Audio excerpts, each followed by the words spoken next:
이번 시간에는 인사행정을 진행을 하겠습니다. 자, 목차는 7장에서 인사관리로 해놨는데, 자, 인사관리에서는 우리가 특히 중점을 둬야 될 것은 소진이란 단답식 문제와 그리고 슈퍼비전, 또 예상위로 슈퍼비전과 비교할 수 있는 컨설테이션을 지금 하나 견약을 하고 있습니다만은, 어쨌든 이 슈퍼비전, 또 컨설테이션, 또 기획된 훈련 방법 이런 등등을 우리가 살펴볼 수가 있습니다. 그래서 실질적으로 인사행정 영역에서는 출제 비중이 현저히 다른 지역보다 현저할 정도로 낮아 있습니다만, 그래도 반드시 봐야 할 영역 소진, 슈퍼비전, 컨설테이션, 그리고 교육훈련, 자, 이 4개의 영역을 가지고 중점적으로 보도록 하겠습니다.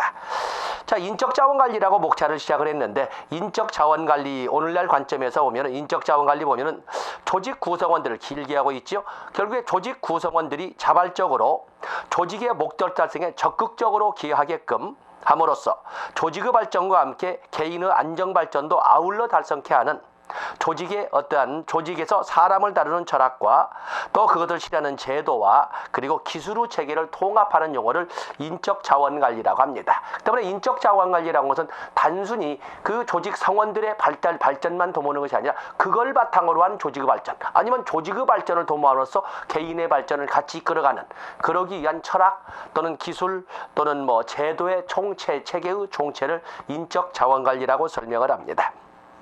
자, 247페이지에서 체크하실 것은 바로 인적자원관리의 성격입니다. 인적자원관리의 관리 대상은 당연히 인간입니다. 또 인적자원관리의 주체도 역시 인간입니다. 대상도 인간이고 주체도 인간입니다. 그 때문에 이들은 결국에 인적자원관리라고 하는 것은 주체와 객체, 객체와 주체인 인간 대 인간의, 인간과 인간의 상호작용 관계라고 설명할 수 있다 해서 간단한 것 같지만, 그렇기 때문에 인적자원관리라고 하는 것은 보통 우리가 보면 조직 목적 달성의 하나의 수단으로 이용되는 것 같지만, 인간 대 인간이기 때문에 인적자원관리라고 하는 것은 수단시 되어서는 안 된다라고 하는 것이 하나의 철학적 접근이라고 할 수가 있겠습니다. 다음에 인적자원관리자의 역할이 있는데, 거기는 여러분들이 보시고 페이지 넘어가 보시죠. 거기 페이지 넘어가 보시면 인적자원관리의 접근 방법, 연구 접근법에서 이렇게 나와 있죠. 거기 보면 인적자원 접근법, 과정적 접근법, 시스템 접근법, 과정 시스템 접근법, 혼합용법이 나와 있습니다. 인적자원 접근법이라고 하는 것은 거기 보면은 Y이론적 인간관이, 즉 Y이론적 인간관이라고 해서 성선설적 인간관을 말하고 있지요. Y이론적 인간관이 존중되고 인간의 무한한 잠재 능력이 인정되어 지속적인 능력 개발과 동기부여가 중시되는 이런 접근법은 인적자원 접근법이고, 어찌 보면 가장 원초적인 형태의 인적자원 접근법이라고 할 수 있습니다. 우리의 바람이지요. 그에 비해서 과정적 접근법이라는 것은 하나의 흐름을 강조하는 것인데, 인적자원 관리의 모든 기능과 조직 내 인력의 흐름을 중심으로 주요 연구 과제를 설정 분석하는 것은 과정적 접근이라고 합니다. 그래서 모든 기능의 조직 내에서 인력 흐름을 중심으로 해서 인적자원 관리를 하는 것은 바로 과정적 접근법이라고 설명을 합니다. 이 과정적 접근법에 대해서 플리포란 사람은 관리 기능과 업무 기능으로 나누어서 흐름을 이렇게 큰 단락으로 나누기도 했다 해서 관리 기능, 업무 기능. 또 보면 우리가 사회복지 서비스 전달 체제로 본다면 행정체계, 집행체계 하는 것처럼 여기도 행정체계로서는 행정체계는 관리 기능, 그리고 집행체계는 업무 기능, 이렇게 플리포는 그 표현을 했다라고 봐주시면 됩니다. 또 그런가 하면 시스템 접근법이 있습니다. 시스템 접근법. 이것은 조직 전체를 하나의 시스템으로 보고, 거기 볼까요? 인적자원관리를 시스템 관점에서 보아 하나의 전체적인 모형으로 인적자원관리 시스템을 설계하려는 노력으로서 하위 시스템을 구성하여 전체적으로 연결을 갖도록, 그다음에 시스템적 접근이라고 하는 것은 구성 요소 간의 상호 작용성, 연결성, 의존성을 강조하다 보니까 바로 그 입장에서 조직과 그리고 인사관리를 같이 병행하자 하는 것이 여기 나오는 시스템 접근법이 되겠고요. 그다음에 과정 시스템 접근법은 과정적 접근법, 기능과 인력의 흐름을 연계시켜서 이끌어가는 과정적 접근법과, 그리고 이 시스템 하나의 조직을 전체적인 과정으로 보아서 서로의 상호작용에 초점을 두고 이 접근해가는 이런 접근법, 그래서 과정적 접근법과 시스템 접근법을 통합한 개념이다. 자, 이런 이론도 있다는 것을 여러분들이 봐주시면 되겠습니다. 그다음에 인적자원관리의 전개를 보면은 20세기 들어온 1910년대 과학적 관리론이 이끌 때는 사실은 인적관리라고 하는 것은 하나의 조직 목적 달성의 수단이었습니다. 그 당시에는 생산성을 강조하다 보니까 인적관리라고 하는 것은 조직 목적의 수단으로서의 위치만 가지고 있었습니다. 그러다가 1930년대를 넘어서면서 인간관리론적 입장으로 가면서 점차 조직 목적 도 중요하지만 개개인의 조직 성원들의 목적도 중요하다는 관점으로 Y론적 인간관이 반영되는 시대가 1930년대 인간성 중시 시대가 되겠습니다. 그러면서 1950년대로 넘어가면서부터는 이제는 생산성과 인간성 또 조직의 목표와 개인의 목표를 병행해야 된다라고 하는 행동과학적 접근이 등장을 하는데 그게 바로 여기 세 번째 생산성과 인간성의 동시추구 시대에 해서 행동과학 시대, 1910년대 과학적 관리론, 생산성 중심 시대, 1930년 인간성 중심 시대, 인간관계 중심의 시대. 다음에 그에 비해서 1950년대 생산성과 인간성을 동시 추구하는 시대. 행동과학의 시대. 이렇게 해서 구분하기도 한다는 거 봐주시면 됩니다. 자, 248페이지는 출제 비중은 B급 정도. B급 이하 이렇게 보시면 되겠습니다. 다음에 249페이지 오면 인적 관리와 조직 성과를 설명하고 있는데 인적 관리 그냥 개념만 보겠습니다. 인적 관리의 의의 보면은 조직의 구성원이 그 잠재력을 발휘하여 그 조직이 목표를 달성할수록 인적 요소를 대상으로 이루어지는 관리 활동이다. 결국에 인적 관리라고 하는 것은 조직 목적 달성을 위하여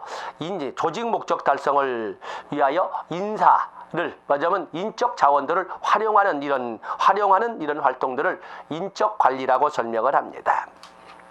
다음에 직무설계라고 하는 것은 직무설계 다양하게 되어 있지만 직무는 프로그램의 목적을 달성하고 클라이언트를 포함한 고객들의 기대를 만족시켜야 되는데 바로 그럴 수 있도록 뭐냐면 직무가 프로그램의 목적을 달성하고 고객들에게 만족을 줄 수 있도록 설계하는 것을 직무설계라고 합니다.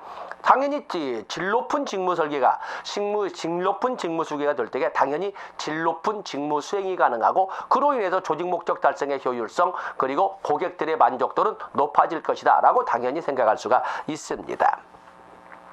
다음에 조직 성과 페이지 넘어가 보시겠습니다.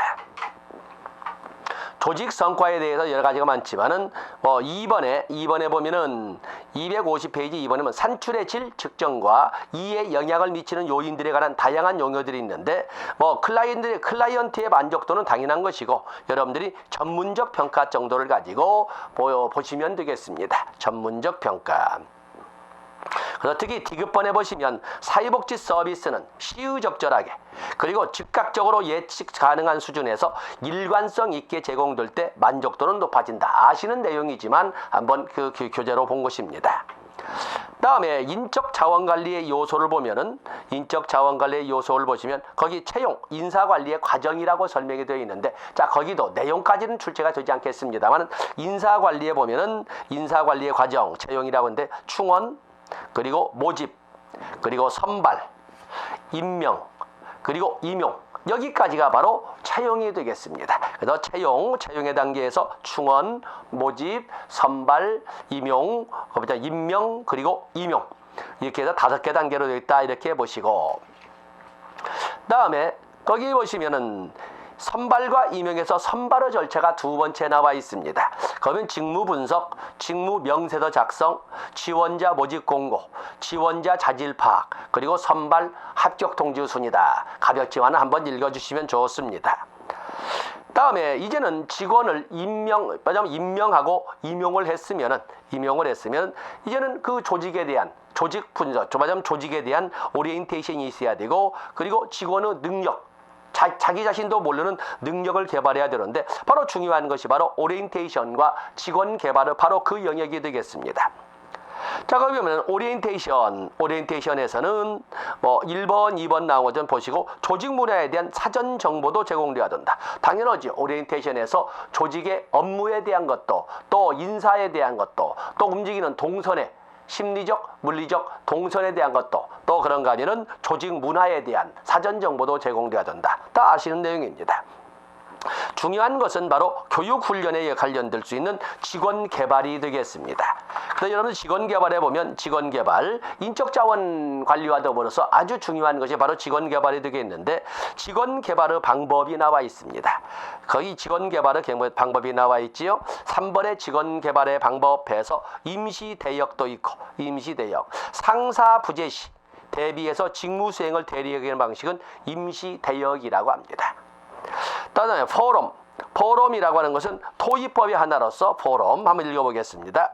특정 주제에 대하여 새로운 자료와 건의를 제공하여 그들로 하여금 관심을 높이고 나아가 필요한 하여 문제를 명확하게 한 후 그들 자신의 의견을 표명토록 촉진하는 것은 포럼이라고 합니다. 새로운 주제를 두어서 그들 자신의 가장 그 새로운 신규 직원의 관심도 끌어올리고 또 나아가 필요한 정보를 정해서 문제를 명확히 하도록 함과 동시에 그들의 견해도 발표할 수 있도록 해주는 방법은 포럼이 되겠습니다. 그다음에 OJT가 있죠. 아주 중요 표시하시고 OJT On the job training이라고 하는데 이건 현장 훈련을 말합니다. 직장 내 직장 내 교육 훈련을 OJT라고 설명을 하고 있습니다. 그때 직접 직무에 종사하면서 상사나 선배 기수를 멘토로 하여서 그 직무에 관한 훈련을 받도록 하는 것이 OJT가 되겠습니다. 뭐 직장 훈련 또는 현장 훈련 등으로 불리우는데 실제 직무를 수행하면서 선임자를 멘토로 하여 직무 훈련을 받는 것은 OJT라고 합니다. 그와 유사한 것이 Off the job training이 나와 있습니다. 박스 안에 집어넣었죠. 이건 직장의 교육훈련으로서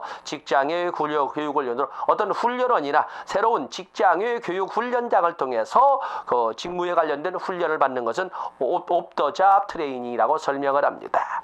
그래서 양자 구분해 주시고 다음에 패널, 포럼과 마찬가지로 토의법이 하나인데 패널이라고 하는 것은 아까 특정 주제를 두고 그에 대해서 고민하도록 하면서 직무에 대한 관심을 끌어올리고 어떤 약간의 힌트를 줌으로써 그에 대하여 어떤 그 핵심을 좀 제시하면서 그와 동시에 그 신규 직원의 견해나 어떠한 그 고민한 결과 의견을 표명하도록 하는 것은 포럼인데 패널이라고 하는 것은 사유자의 사유 아래 정해진 테마에 대해서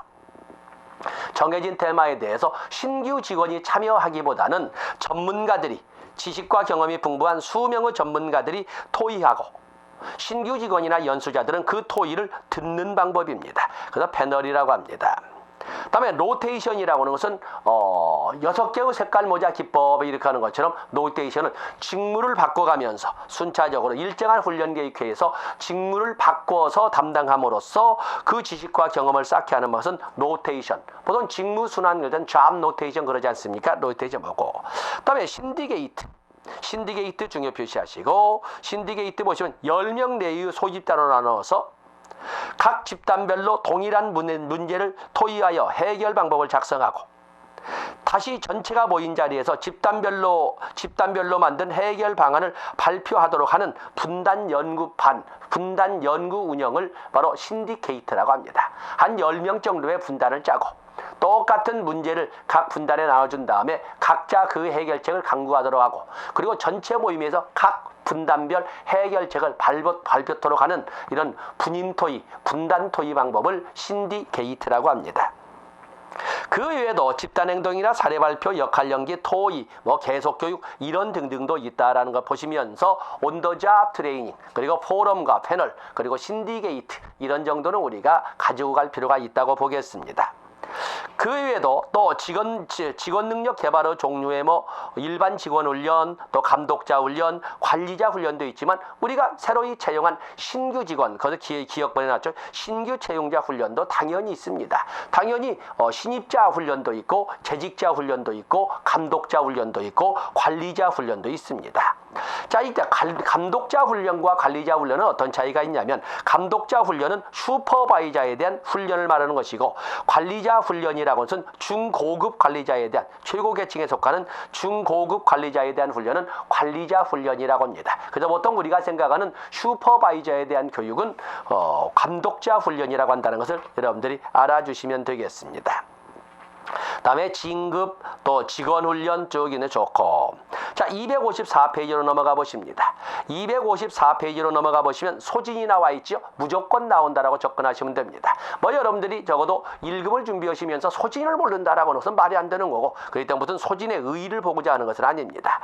중요한 것은 바로 소진의 단계, 그 내용도 중요치 않죠. 열성, 침체, 좌절, 무관심의 단계로 이루어지는 소진의 단계, 뻔히 알면서도 우리가 소진의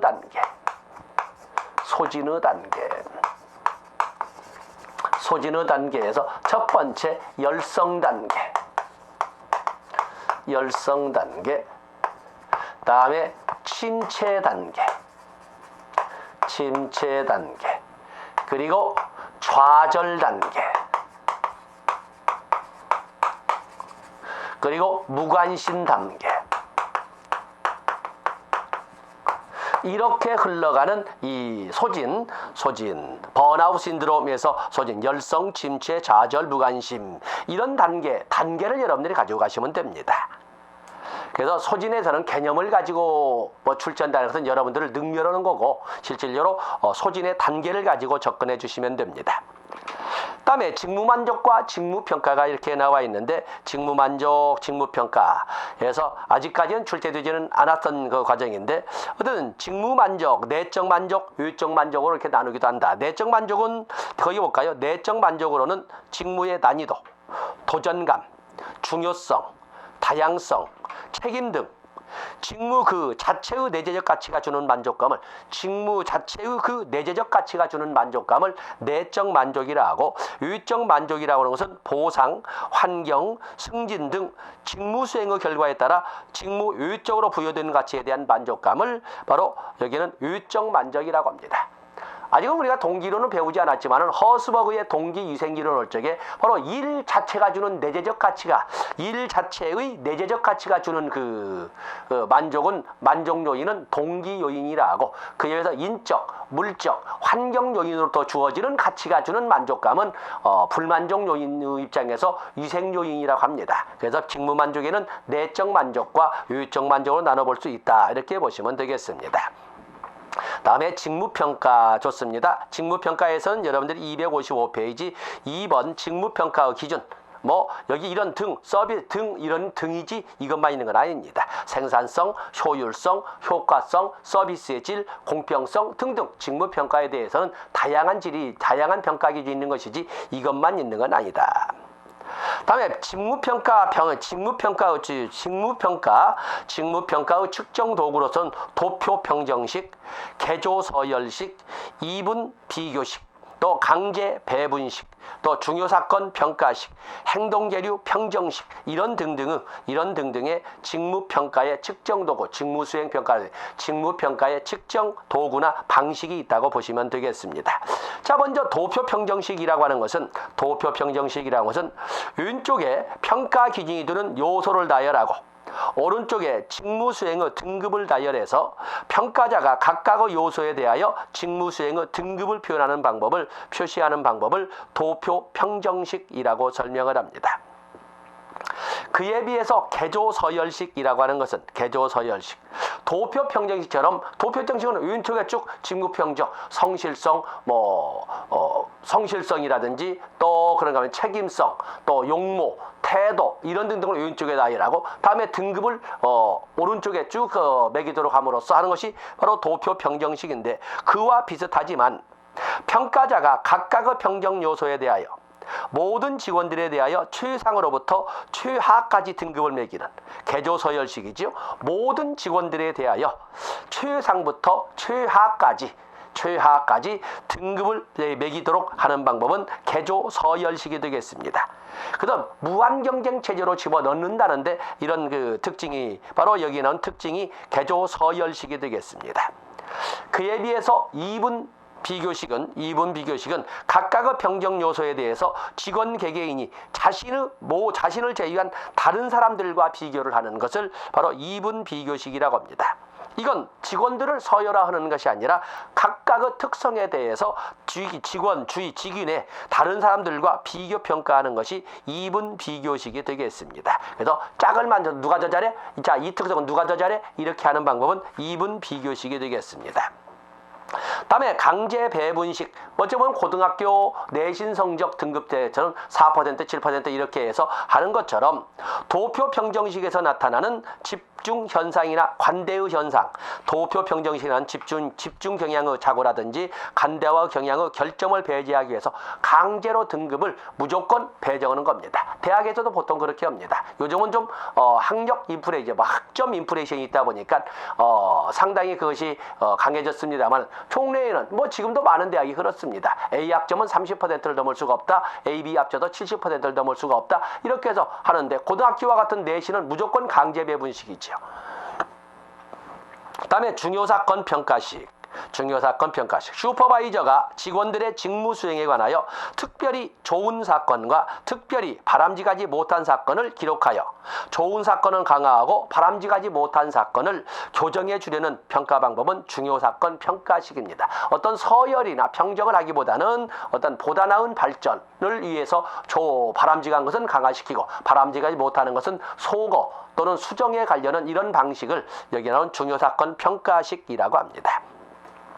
다음에 행동계류 평정식이 나와 있는데 행동계류 평정식이라고 하는 것은 중요사건 평가식 기법을 세련화한 방법으로 중요사건들을 법을 이용해서 전문가들로 하여금 등급을 매기도록 하는 것은 중요사건 평가식의 세련화된 방법으로 행동계류 평정식이라고 합니다. 아주 타당도가 높은데 외부 전문가를 초빙한다는 데서 비용이 든다는 것은 각오하셔야 되는 것이 행동계류 평정식이 되겠습니다.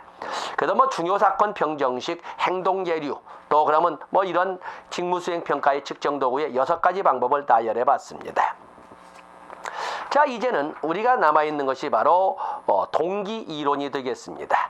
동기이론이 나와 있는데 동기이론에서는 우리가 설명을 할 적에 동기라고 하는 것은 동기라고 우리가 설명할 적에는 동기라고 하는 것은 어떠한 목표로 나아가도록 하는 영향력이나 어떠한 목표로 나아가도록 하는 그런 어떤 압력 이런 것은 지도성이라고 합니다. 그에 비해서 조직 성원들로 하여금 어떠한 목표로 나아가도록 하는 그런 것을 갖도록 하는데 바로 그런 어떤 목표로 나아가다는 스스로의 어떠한 내적 충동 상태는 동기라고 합니다. 동기에는 무엇이 그 가슴을 뛰게 하는가, 무엇이 동기를 유발하는가의 문제를 따지는 것은 내용이론이라 하고 어떻게 하면 동기를 가슴을 뛰게 할 수 있는가를 따지는 것은 과정이론이라고 합니다. 보통 우리가 내용이론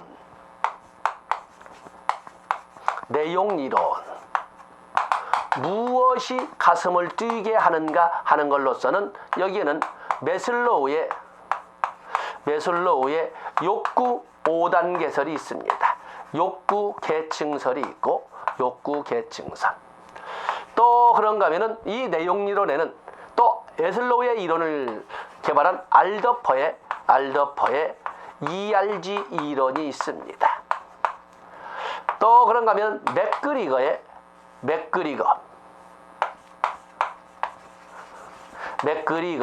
XY 이론. 또 그러면 아지리스의 미숙 성숙 이론 등이 존재를 합니다. 또 그러면 아주 중요한 허스버그의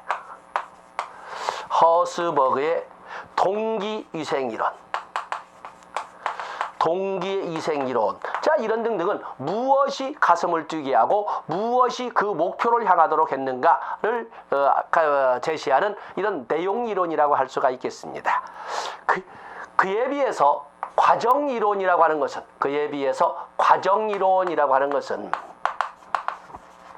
과정이론은 무엇이가 아니라 어떻게 하면 가슴을 뛰게 할 수 있는가, 를 따지는 것은 과정이론이 되겠습니다. 이 과정이론을 보시면 과정이론은 특히 브룸의 VIE 이론이 있습니다. 과정이론. 그래서 밸런스, 유인가, 그리고 수단, 그리고 기대 이론. 또 그러면 아담스의 균형 이론 또는 교환 이론도 있는데 공정성 이론이라고도 합니다. 공정성 이론. 또 그런가 하면 로크의 목표 설정 이론. 로크의 목표 설정 이론도 있습니다. 어떻게 하면 가슴을 뛰게 할 수 있느냐 하는 문제가 이렇게 등장을 하게 되는데, 자, 그에 대한 개념을 가볍게 보도록 하겠습니다. 자, 여러분들 257페이지는 매슬로우의 욕구 5단계에서는 앞서서 여러 차례이기 때문에 자, 이건 설명하지 않겠어요. 간단하게 보면 저수준에서 고수준으로 5개 단계로 하되, 인간들은 욕구를 저수준의 욕구를 시작점으로 해서 한 단계 한 단계 전 수준의 욕구가 충족되어서 다음 단계로 이행하면서 상위 욕구를 충족해 간다. 상향 충족을 설명을 했고, 이걸 크게 나눌 적에 생리적 욕구, 안전의 욕구, 소속의 욕구, 존경의 욕구까지는 결핍의 욕구로 설명을 했고, 그리고 자아 실현의 욕구는 성장의 욕구로 설명했었다라는 걸 설명을 했습니다. 바로 이것을 좀 현실화시킨 것이 바로 페이지 넘어서 258페이지에 나와 있는 알더퍼의 ERG 이론이 되겠는데, 알더퍼는 이것을 크게 셋으로 나누어서 존재의 욕구, 관계의 욕구, 성장의 욕구로 나누되, 매슬로우가 말한 것처럼 상향 충족도 설명을 했지만 꼭 인간들이 욕구를 상향 충족하기만 한다. 수염이 석자라도 먹어야 산다는 관점에서 하향 충족, 좌절토행이라고 했는데 하향 충족하기도 한다. 실질적으로 매 순간의 모든 인간들은 모든 욕구를 다 충족하되 어느 것이 더 먼저 더 강하게 나오냐의 차이가 있다 뿐이지, 매슬로우가 주장하는 것처럼 매 순간에 하나의 욕구만 추구하는 것이 아니다 라고 하는 것이 엘더퍼의 ERG 이론이 되겠습니다. 그에 비해서 맥그리거의 XY 이론과 아지리스의 미숙 성숙 이론은 같은 방향에서 설명할 수가 있는데, 결국에 조직의 목표라고 하는 것은 조직 성원들의 열정과 동기유발에 의해서 조직 목표 달성이 달라집니다. 그렇기 때문에 조직 성원들의 동기유발을 어떻게 할 것이냐 하는 문제가 대단히 중요해서 고민해서 조직 성원들을 분석을 했더니 조직 성원들이 크게 두 분류로 나눠지더라는 거죠. 하나는 X이론적 인간군과 또 하나는 Y이론적 인간군으로 이렇게 나눠지다는 겁니다. 눈앞에서는 그냥 모든 걸 다 할 것처럼 하면서도 면종복배를 밥 먹듯이 하고 자기 이익을 어느 이익보다 우선시하고 하는 이런 성악설적 인간관에서 바라볼 수밖에 없는 인간 집단과, 스스로 자발적이고 자기를 낮춰서 타인을 높이고 장기적인 관점에서 회사의 이익에 헌신하는 이런 사람들로 나눠져 있더라는 겁니다.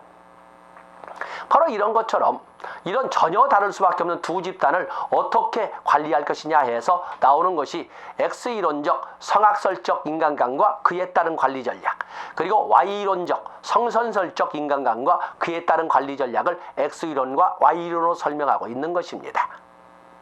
바로 그에 대한 XY 이론을 그대로 가지고 아지리스의 미숙한 존재의 인간과 성숙한 존재의 인간을 가지고 나란히 붙여버리면 X이론적 인간관에서 보이는 특성을 미숙한 존재의 인간관에서 살펴볼 수가 있고, Y이론적 성선설적 인간관에서 보이는 인간의 특성을 성숙한 존재의 인간에서 우리가 살펴볼 수가 있습니다. 그래서 페이지는 두 페이지로 나눠져 있지만 그대로 X이론적 인간관, 미숙한 존재의 인간관, 그에 대한 관리 전략, Y이론적 인간관, 성선설적 인간관, 성숙한 존재의 인간관, 그에 대한 관리 전략 해서 나란히 이렇게 비교해 보시면 되겠습니다. 그래서 여러분들은 258페이지에 있는 X이론 그 인간관, 성악설적 인간관 옆에다가 미숙한 존재, Y이론 성선설적 인간관 옆에다가 성숙한 존재의 인간을 붙여서 같이 동시에 병행하셔도 시험을 보는 데는 하자가 없습니다. 자, 별표를 좀 넉넉히 하실 것이 오른쪽 페이지에 있는 허스버그의 동기위생이론입니다. 허스버그의 동기위생이론에서는 동기요인과 위생요인으로 이렇게 나누어서 설명을 하고 있는데, 동기요인과 위생요인. 많은 사람들이 만족의 반대말을 불만족으로 설명을 하는데, 그 문제에 대해서 허스버그가 이의를 제기한 겁니다. 만족과 불만족은 별개의 차원이다. 전혀 별개의 차원이라고 설명을 합니다. 동기 요인이라고 하는 것은 만족 요인이라고 하는데, 일 자체가 주는 내재적 가치 또는 자기 발전에 관한 사항은 동기 요인, 만족 요인이라고 그에 비해서 인적, 물적, 환경에 관련된 보수나 아니면 팀 구성이나 아니면 사무실 환경이나 또는 직주 간의 거리나 이런 것 등을 따지는 것은 위생 요인, 그걸 불만족 요인이라고 했습니다. 회사와 집이 가까워진다고 해서 직주 간의 거리가 가까워진다고 해서 일이 재밌어질까? 일의 내재적 가치가 높아질까? 아니라는 겁니다. 단지 집이 멀어서 가졌던 불만족 요인인 위생 요인이 줄어들 뿐이지 그것 때문에 동기 요인이 높아지거나 그러지는 않는다는 것입니다. 바로 이것 때문에 동기 요인과 위생 요인은 만족과 불만족은 전혀 별개이기 때문에 욕구를 충족시키려면 두 요인의 욕구를 동시에 충족을 시켜야지 어느 하나를 가지고 다른 그 특성을 채워준다는 생각을 해서는 안 된다 하는 것이 허스버그의 동기 위생 이론이고 어찌 보면 우리의 사회복지 실천 현장을 가장 적나라하게 보여주는 이런 것 등이 바로 이런 이론이 허스버그의 동기 위생 이론이라고 할 수가 있겠습니다. 다음에 과정이론, 어떻게 하면 가슴을 뛰게 할 수 있느냐 하는 문제가 되겠는데 과정이론, 특히 브룸의 VIE 이론이 있습니다. 많은 사람들이 페이지를 260으로 넘어가 보시죠. 260으로 넘어가 보시면 자 거기에 노력 그림을 보면서 내용은 여러분들이 보십시오. 그림을 보면서 많은 사람들은 열심히 노력을 하면 어떤 성과가 나올 것이다 라고 하는 소위 기대, 성과 기대를 불러일으키면 사람들은 가슴이 뛸 것이다, 동기가 유발될 것이라고 말들 하는데 그걸 브룸이 거부하는 겁니다. 그건 노력을 하기 전부터 알고 있다는 거예요. 진정 가슴을 뛰게 하는 것은 내가 열심히 노력하면 어떤 성과가 나온다, 합격. 그다음에 이 성과는 나에게 미래에 어떤 보상을 줄 것이다. 바로 이 보상을 줄 것이다 라고 하는 보상기대, 거기 수단이라고 적혀 있지요. 보상기대가 가슴을 뛰게 하는 것이지 무슨 열심히 하면 합격할 거예요, 그걸 가지고는 가슴이 안 뛴다는 겁니다. 그래서 실질적으로 가슴을 뛰게 하는, 진짜 가슴을 뛰게 하는 것은, 가슴을 뛰게 하는 뿌리는 바로 유인가, 바로 보상이라는 겁니다. 그리고 보상이 있을 것이라고 하는 보상기대는 수단, 그리고 성과가 있을 것이라는 성과기대는 기대, 텐시, 인스트루먼털리티, 그리고 보상이라고 하는 유인가, 밸런스. 자, 이런 세 가지가 합쳐져서 동기 유발이 된다. 이 세 가지를 합쳐줄 때 동기가 유발된다라고 주장한 것이 브룸의 VIE 이론 또는 라우의 바로 VIE 이론이 되겠습니다. 바로 그 이론입니다. 다음에 아담스의 공정성 이론이 나와 있는데, 아담스의 공정성 이론 나와 있지요. 이 아담스의 공정성 이론, 내가 투자한 거에 대하여 조직으로부터 돌아오는 반대급부가 어느 정도인가를 다른 사람의 경우와 비교해서 동기 유발의 강도 아니면 빈도를 결정하게 된다는 것이 공정성 이론, 균형 이론이 되겠습니다. 내가 이 정도 투입을 했다면, 내가 남자인데, 아니면 내가 그래도 아무리 학력 차이가 없다 해도 내가 학위를 가지고 있는데, 아니면 내가 자격증이 몇 개나 있는데 똑같이 없는 사람과 똑같이 대우할 때 나는 내가 가지고 있는 역량을 충분히 발휘하지 않으려고 한다는 겁니다. 그런데 내가 막 임신, 맞으면 출산을 해서 얼마 안 됐을 때 회사에서 나를 배려해서 좀 일찍 퇴근시켜, 육아기 근로시간 단축급여를 적용하지 않아도 좀 일찍 퇴근시키고, 그리고 출근도 좀 1시간 정도 여유를 줄 때 그 짧은 시간에 더 열심히 조직에 충성을 바치고 싶은 이런 동기 유발이 될 수 있지 않겠냐는 거지요.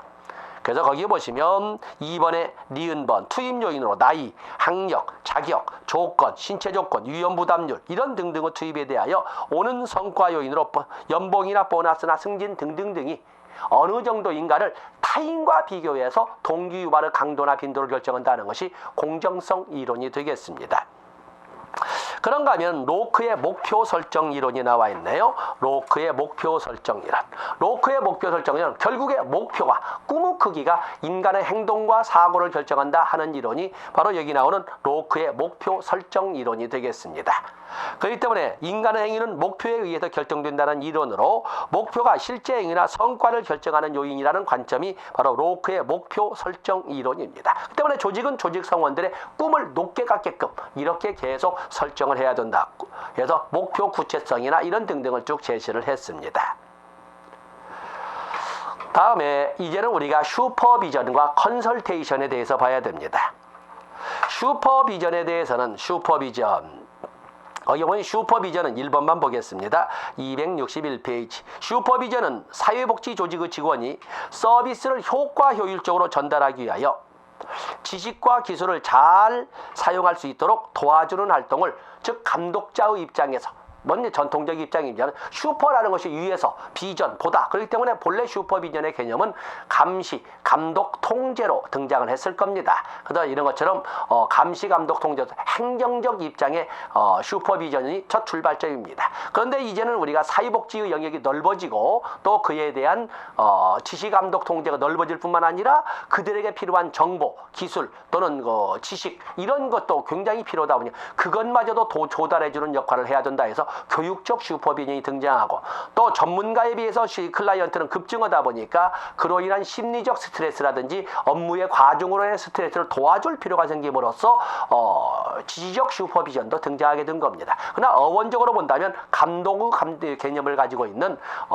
행정적 슈퍼비전으로 등장을 했을 겁니다. 그러다가 서서히 여기 지식과 기술을 잘 사용할 수 있도록 도와주는 교육적 슈퍼비전도 등장을 하고, 또 그런가 하면 어떤 스트레스도 제거해주는 지지적 슈퍼비전으로 확대되었다 해서 여러분들 페이지를 넘어가 보시면 262페이지 3번에 슈퍼바이저의 역할, 하단부에 그림 박스도 나와 있지요. 첫 번째는 감독의 기능을 주로 했던 행정적 상급자의 역할로 시작을 했다가 점차 교육자의 역할, 그리고 상담자의 역할을 수행하는 지지적 슈퍼비전으로 확대되어 갔다는 것을 알 수가 있습니다. 그 위에 보면 슈퍼바이저의 자질과 조건 나와 있죠. 슈퍼바이저는 풍부한 지식과 실천 기술, 그리고 진지한 자세, 솔직성, 그리고 긍정적 보상, 그야말로 더 열심히 하고 더 열심히 하고 싶도록 하는 보상, 긍정적 보상. 그리고 3번에 접근 용이성도 있다는 것을 체크해 놓으시면 되겠습니다.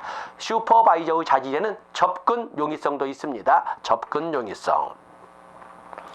다음에 페이지를 넘어가 보시면 페이지 넘어가시면 여러 가지 슈퍼비전의 모델도 나와 있죠. 슈퍼비전의 모델 263페이지 슈퍼비전의 왓슨이 제시한 슈퍼비전의 방법 모델에서 거기는 여러분들이 보시고, 265페이지 컨설테이션, 아직은 우리에게 언급이 안 된 영역이지만 자꾸 다루어 보고 싶은 영역입니다. 거기 보면은 컨설테이션은 사회복지기관의 새로운 행정과정의 하나로서 슈퍼비전의 한 종류로 볼 수 있으나, 언뜻 보기에는 슈퍼비전의 한 종류로 볼 수 있으나 그 과정은 하나의 독립된 과정이다.